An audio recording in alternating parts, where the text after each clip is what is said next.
안녕하세요. 매일 시를 쓰는 시인 다선 김승호입니다. 여러분, 오늘 1월 28일 토요일, 벌써 185회째 시창작 토크 시작하겠습니다. 여러분, 간밤 많이 추웠습니다. 아침도 춥죠? 그래서 많이 춥다라는 생각으로 오돌오돌 떨 뻔했습니다만, 그래도 바람이 많이 불지 않아줘서 그런지 몰라도 그닥 그렇게 춥다라는 생각보다는 맑은 햇살 때문에 참 눈부시다라는 그런 생각을 했습니다. 이렇게 봄이 오는 것이 아닐까라는 생각도 하게 되는 아침입니다. 오늘 국가적으로는 물론 지금 초유의 사태입니다. 현 야당 대표 이재명 대표가 지금 잠시 전 검찰청에 서울중앙지검에 출석을 했습니다. 물론 이제 겨울이 아무리 깊고 길어도 봄을 이길 수 없다라는 그런 메시지. 그리고 또 무엇보다도 지금 현 정권에 대한 검사공화국, 그러니까 권력이 크고 강하다 해도 국민을 이길 수 없다라는 그 두 가지 메시지를 남기고 청사 안으로 들어갔습니다. 그 모습 자체에서의 당당함과 그 결연한 의지 볼 수 있었고요. 저는 사실 그러한 생각을 했습니다. 우리나라에 여러 가지 일들이 있습니다만 우리가 이전에 대통령을 선출하기 이전부터 그러니까는 그러한 우려들을 많이 했습니다. 검사공화국이 되지 않겠느냐. 근데 실질적으로는 검사공화국이 돼버렸죠. 근데 검사공화국뿐만 아니라 경찰, 안기부, 국정원, 할 거 없이 모든 부분들이 지금 군까지도 검사 출신의 그러한 그 역할, 또 실질적으로 외무부, 경제, 사회 전반적으로 모든 부분들을 검사 출신의 그러한 부분들이 자리를 하게 되는 아주 이상한 그러한 나라가 되고 있습니다. 물론 이제 그러한 어려움들 속에서 우리는 겨울을 견디고 있습니다. 이 겨울은 굉장히 차갑지만 역사적으로 깊게 남을 수 있는 그런 의미의 한 날이 아닐까라는 생각을 하게 됩니다. 저는 오늘 그런 출근 시간에 그런 생각을 했습니다. 아침에 출근을 하면서 이렇게 보니까 편의점에서 그 삼각김밥 하나를 들고 나오는 젊은 분을 봤습니다. 한 30-40대나 됐을까? 그런 분이 이 추운 겨울에 아침 끼니를 위해서 삼각김밥으로 아침을 해결한다라는 생각을 할 때 참 서글펐습니다. 저런 모습, 저건 아닌데 라는 생각이 들 정도로, 왜냐면 따뜻한 물이나 국물이 있는 것도 아니고, 그것도 영하 지금 아시다시피 아침 오전 영하 16도 17도까지 내려갔습니다. 고양시, 특히 파주 고양시 이쪽으로는 17도 15도 16도 그 정도 선입니다. 그 시간에 그 젊은 한참 진짜 왕성한 일을 해야 되는 그런 분들이 삼각김밥을 아침 요기로 드신다라는 생각을 해보니까 마음이 참 착잡하면서도 한편으로는 안타까웠습니다. 그런 모습들을 보면서 우리가 지금 이 시대를 경험하고 있습니다. 각박한 세상입니다. 너무나 많은 것들로 인해서 어려운 입장이 진행되고 있는 상황이고요.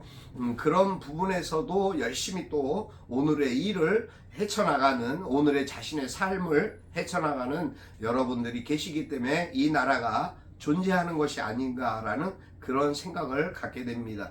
저는 제 역할을 하는 그러한 부분에 대해서 열심히 해야 되겠다라는 생각만으로 매일매일 하루하루 이렇게 여러분과 만나고 있습니다. 이 만나는 만남이 저에게는 얼마나 큰 기쁨이고 보람이고 자긍심이 되는 굉장한 행복입니다. 제가 생각하는 마음에서 저는 참 열심히 노력하고 있구나라는 생각보다 또 열심히 내 일을, 나의 생활을, 나의 삶을 열심히 진행하고 있구나라는 그러한 책임감과 의무감, 그러한 생각 속에서 제 나름대로도 더욱더 자긍심을 갖고 열심히 해야 되겠다라는 그러한 생각을 해보게 됩니다.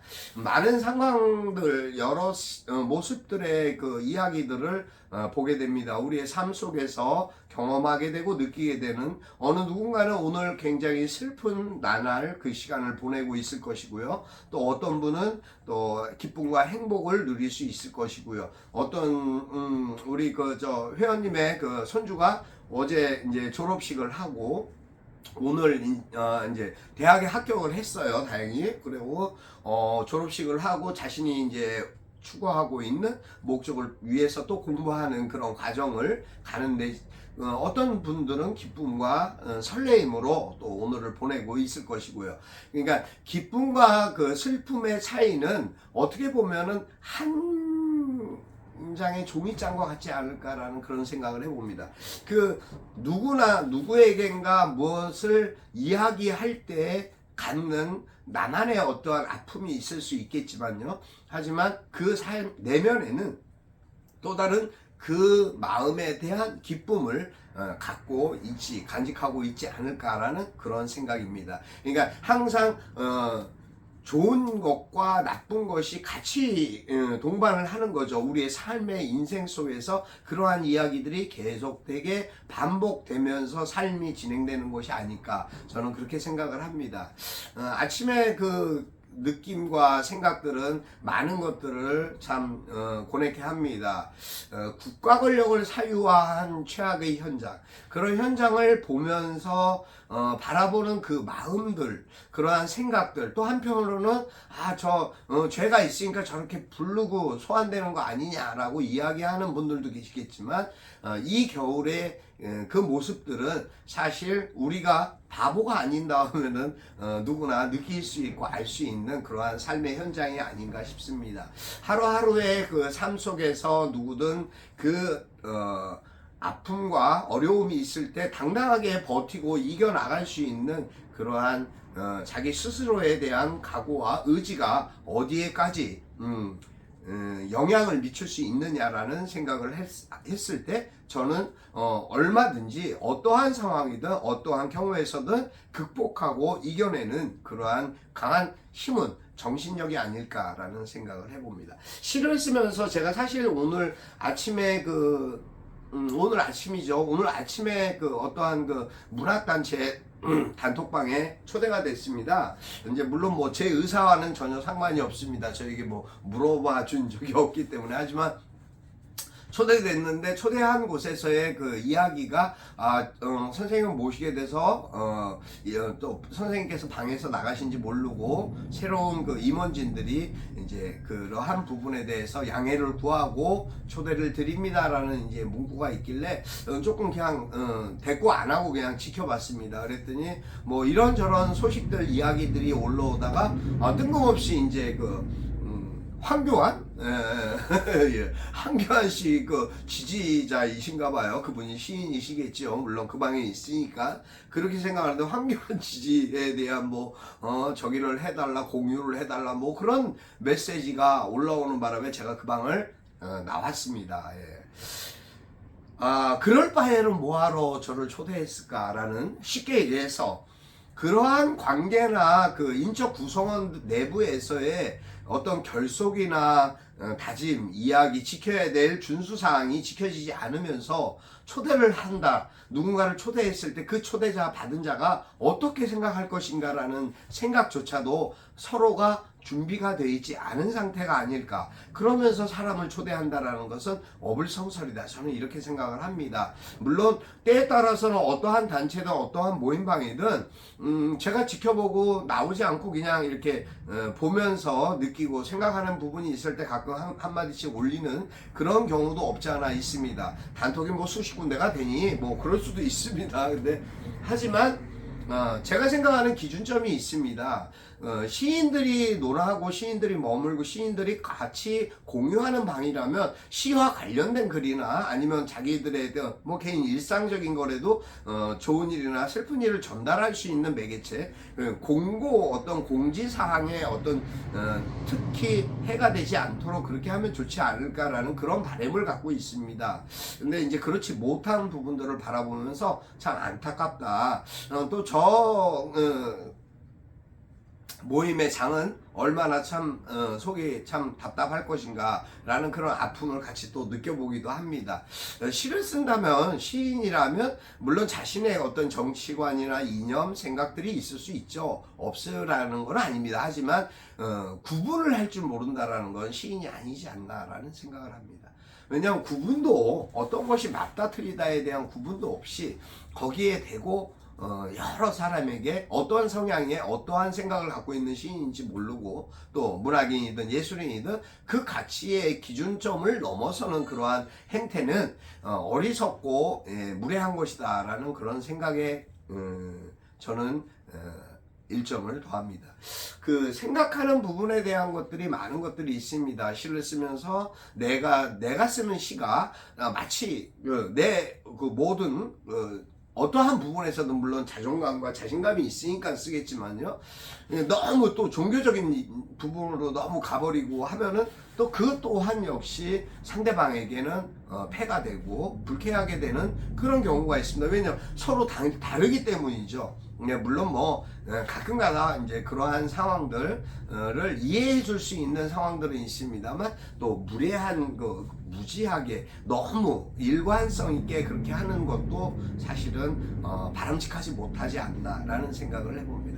저는 여러분 생각하는 건 어떨지 모르겠습니다만 글을 쓰면서 글과 관계된 그러한 부분들을 서로 논의하고 대화할 수 있는 그런 상황들이 이루어지면 참 좋겠다라는 생각을 갖고 있습니다. 아무튼 1월 28일입니다. 이제 뭐 주말이기도 하고요. 오늘 토요일이니까 쉼을 가지시는 분들도 있고 또 어떤 여러 가지 행사에 또 참여하시는 분들도 있고 나름대로의 서로가 갖고 있는 업에 따른 어떠한 일과 또 관계된 일들에 대한 상황들이 있을 수 있는데요. 그런 부분들을 생각하면서 오늘 하루 나름대로 여러분 건강 유의하시고 감기 조심하시고요. 특히 미끄러운 길, 눈길 같은 데나 빙판길 조심하시기 바랍니다. 차량도 마찬가지겠죠. 하여튼 행복한 하루 되시면 좋겠다라는 생각을 합니다. 여러분의 행복을 기원합니다.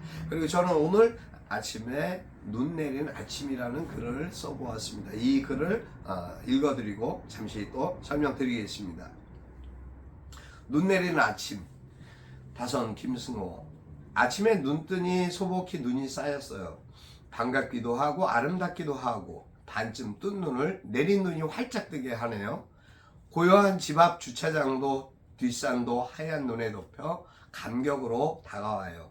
하루를 시작하는 마음 소복하게 세상 덮은 눈으로 맑고 깨끗해진 듯해요. 보이는 눈처럼 우리 마음도 맑고 하얘지면 좋겠어요. 여기까지입니다. 그냥 동시 같은 그런 마음 느낌으로 써보았습니다. 아침에 눈 내린 아침에 이렇게 산을 보니 앞에 뒷마당에 있는 산을 보니까 하얗게 소복하게 그 설눈이 피었고 또 주차장 그 차 한 대 없는 다 지하로 이제 들어갔죠. 아파트니까 뭐 다 지하 주차장으로 들어갔는데 그 1층 그 주차장이 굉장히 꽤 넓은데 그 넓은 그 주차장을 눈이 소복히 쌓여 있는 겁니다. 한 5, 6cm 정도. 그 모습을 보니까 마치 하얀 세상, 맑고 깨끗한 세상을 생각했습니다. 그래서 어린아이와 같은 그러한 마음이 됐던 것 같고요. 아침에 이제 그런 생각을 하면서 제가 찍었던 그 사진에 글을 써보기 시작했습니다. 그러한 모습들 속에서 내가 갖고 느끼는 마음적인 생각, 동심의 생각들을 같이 또 나누어 보는 그런 시간을 오늘 함께 나누면서 여러분 마음에도 기쁨과 설레임과 좋은 일만 가득한 그런 행복한 날이 됐으면 좋겠습니다. 여러분 사랑합니다. 사랑하는 마음 속에 항상 늘 여러분과 우리의 생각들이 같이 하나 되어 좋은 관계, 그리고 좋은 삶, 좋은 인생으로 엮어가는 그러한 귀한 오늘이 되었으면 좋겠고요. 여러분 오늘도 행복하시고 건강하시기를 진심으로 기도드립니다. 여러분 사랑합니다. 감사합니다. 오늘도 함께 해주신 여러분께 하나님의 은혜가 함께하기를 기도하겠습니다. 여기까지 하겠습니다. 네, 다선 김승호였습니다. 감사합니다.